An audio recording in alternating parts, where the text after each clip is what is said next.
Bonjour et bienvenue sur le plateau de Valeurs. Notre 30e édition est une émission spéciale. Nous sommes reçus aujourd'hui au Cercle Interallié, à une encablure du Palais de l'Élysée. La puissance invitante est le mouvement patronal éthique et sa présidente, Sophie de Menton. Nous accueillons aujourd'hui, dans le cadre des prestigieux déjeuners débats du mouvement patronal, Arnaud Montebourg, candidat à la primaire socialiste et ancien ministre. Bonjour Monsieur le Ministre, vous êtes ex-député de Saône-et-Loire, ex-ministre du redressement productif. D'ailleurs, ce terme ne vous a-t-il pas semblé un peu curieux lorsque vous avez hérité de ce portefeuille ? Nous avons subi dans la crise des dégâts considérables. Donc il est vrai que lorsque le président de la République m'a dit le redressement productif c'est très vaste, c'est le commerce, l'artisanat, le numérique, les PME, l'innovation, l'industrie, les services, c'était presque la totalité de l'économie. J'ai accepté le défi, mais il y a eu un certain nombre de désaccords, notamment sur ce que moi j'appelle le laisser tout faire et n'importe quoi, y compris de la part d'entreprises transnationales qui ont des agissements pour moi antipatriotiques, et le refus des politiques d'austérité. Lorsque je suis devenu ministre de l'économie, il est évident que pour moi, je venais à l'économie pour infléchir le cours des choses et non pas continuer avec ces politiques de restriction qui aura pour conséquence de mettre l'économie française en très graves difficultés. Très bien. Au niveau donc des thèmes qui sont abordés aujourd'hui, on a une volonté de restauration de la puissance publique, avec notamment une baisse de 500 000 fonctionnaires. Est-ce que vous pensez que c'est possible ? Les hôpitaux ou l'éducation nationale sont notoirement sous-encadrés. D'ailleurs, si on fait des comparatifs en Europe par 1000 habitants, nous ne sommes pas finalement ceux qui avons le plus de fonctionnaires pour 1000 habitants. Alors, qu'est-ce qui est la cause de nos malheurs, justement ? Lors de votre discours de Frangy, 21 août 2016, vous avez finalement développé les bases de votre programme. Je n'ai pas su comprendre si vous étiez toujours pour la politique de l'offre. Je pense qu'il va falloir sortir de ces idiotes caricatures. Vous avez deux jambes, une pour marcher en avant et l'autre pour marcher en avant. Si on vous en enlève une, vous avez besoin de béquilles. Donc nous avons besoin dans l'économie d'avoir deux jambes, l'offre saine et la demande stimulée. Toutes les politiques d'austérité européennes ont échoué. Aucun rétablissement des comptes publics dans tous les pays où elle était pratiquée comme une saignée. Explosion du chômage et de la dette. Parce que la politique accommodante de la Banque Centrale Européenne, le quantitative easing, n'a pas produit les effets attendus. J'ai noté d'ailleurs, si vous me le permettez, car je tiens à défendre ce point de vue, que 10 pays du G20, c'est-à-dire les 20 nations les plus riches au monde, 5 pays du G8 ont annoncé des plans d'augmentation de dépenses publiques, notamment dans les investissements et infrastructures.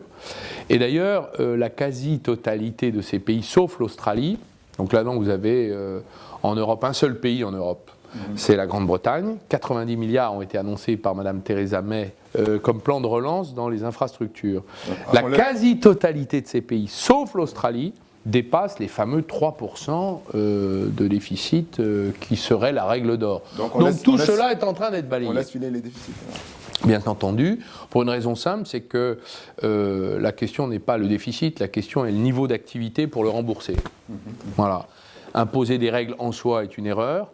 En revanche, être capable de piloter intelligemment et pragmatiquement l'économie, c'est ce qui manque finalement à ce que moi j'appelle dans la zone euro l'îlot des fous du monde. C'est-à-dire des gens qui sont en train de couler l'économie de toute l'Europe, faire en sorte que nous allons finir avec des extrémismes à la tête de tous les États qui sont en train de gagner partout, et nous allons finir avec la fin de l'Union européenne. Pour conclure, le jour de libération fiscale en France, et c'est autour du 29 juillet, ce qui fait de la France le pays le plus taxé d'Europe. Est-ce que dans votre projet, vous souhaiteriez remédier à cela ou vous augmenter cette confiscation fiscale ? Il n'y a pas de confiscation fiscale parce que finalement donc je récuse ce terme, l'essentiel de l'argent prélevé est redistribué. Il n'est pas volé, On ne part pas avec. Il est redistribué dans l'économie. Non, je dirais qu'il faut organiser la décrue fiscale pour les classes moyennes et classes populaires qui ont payé de façon excessive le prix de la crise. Je crois que des efforts ont été faits avec le crédit d'impôt compétitivité emploi sur un certain nombre d'entreprises, de petites entreprises PME qui en avaient besoin.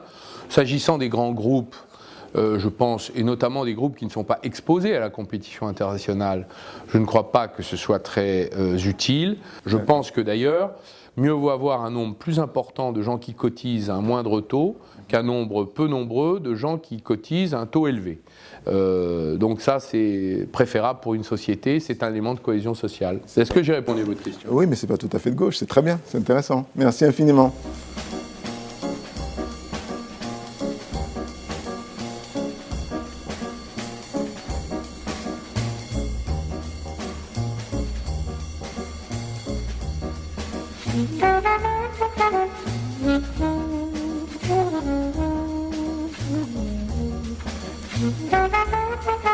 Nous avons demandé quel était, aux chefs d'entreprise, quel était, d'après eux, le personnage politique, tout parti confondu, qui était le plus près des entrepreneurs. Eh bien, vous n'êtes pas dernier, vous êtes 4e, et ce qui est une très belle place. Pas mal. Alors, il reste à faire vos preuves comme entrepreneur. Et puis, quand même, nous dire un peu à quelle sauce on va être mangé. Aujourd'hui, nous, ce qui nous intéresse, c'est l'économie, c'est nos boîtes, c'est les impositions ridicules. Je crois que nous avons à reconstruire notre pays sur des bases où les compromis politiques, c'est-à-dire où nous ne sommes pas tous d'accord, mais où nous sommes capables d'échanger des concessions réciproques, est la nécessité qui fera loi dans les années à venir. Nous avons une espèce de économie qui n'avance plus, à tel point d'ailleurs que certains dirigeants politiques théorisent la fin de la croissance, ce qui n'est pas, je crois, une bonne nouvelle, que nous ayons intériorisé à ce point l'échec, l'économie incapable de croître, qu'entre notre démographie, à l'inverse, elle progresse, il y a là la promesse d'un appauvrissement pour tous. Nous avons donc un besoin crucial et urgent de croissance économique. Nous sommes déconnectés parce que vous parlez de tout ça comme si la France était un pays comme un autre, dans sa relation aux entreprises. Or, ce n'est pas un pays qui se comporte normalement avec ses entreprises. On n'est pas du tout contre vous et contre ceux qui nous gouvernent. On a besoin qu'ils nous comprennent. Ils ne comprennent rien. Il n'y a pas un ministre qui a été chef d'entreprise. Il n'y en a pas un au gouvernement.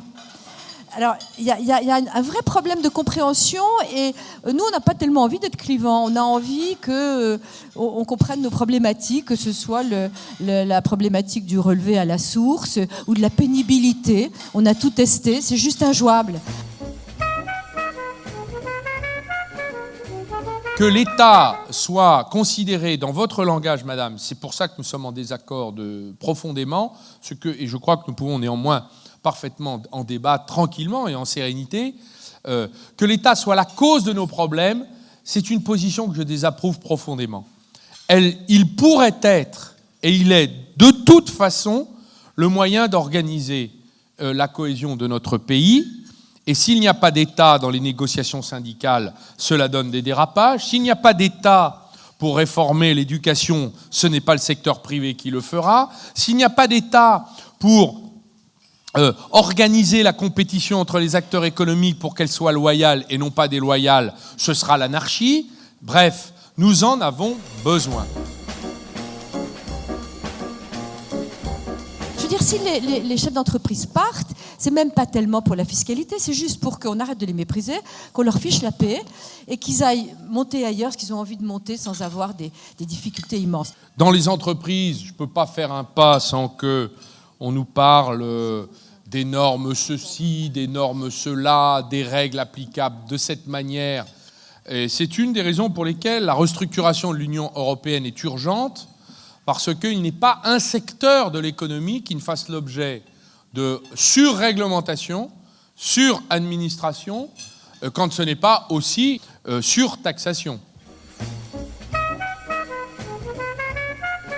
Nous voyons bien que les politiques que nous appelons d'austérité, c'est-à-dire d'obsession du rétablissement des comptes publics qui intéresse toute la presse libérale, un certain nombre d'organisations d'influence idéologique et politique, pas forcément d'ailleurs des acteurs de l'économie, nous disent finalement vous devez continuer vos efforts parce que sans efforts vous ne parviendrez à rien. Je dois vous dire qu'avec tous les efforts qui ont été faits par tant de pays dans le monde depuis que l'économie existe, toujours les mêmes efforts n'ont produit aucun effet. Ce qui se passe partout dans le monde, nous savons à quel point la question de la relance dite keynésienne est au cœur des débats politiques du monde entier.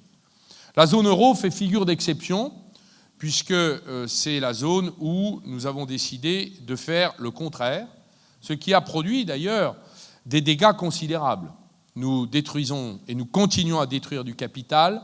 Les niveaux d'investissement n'ont pas retrouvé le niveau existant avant crise. Les classes moyennes qui ont le sentiment, à juste titre, car elles se sont appauvries, ont payé le prix des conséquences de la crise par la prolongation artificielle des efforts qu'on leur a demandés, soit sous forme fiscale, soit sous forme de coupes budgétaires, ce qui a eu pour conséquence finalement de précipiter le continent européen et particulièrement la zone euro dans le populisme et les extrémismes qui devraient d'ailleurs conduire à la destruction finale de l'Union européenne si nous continuons ainsi.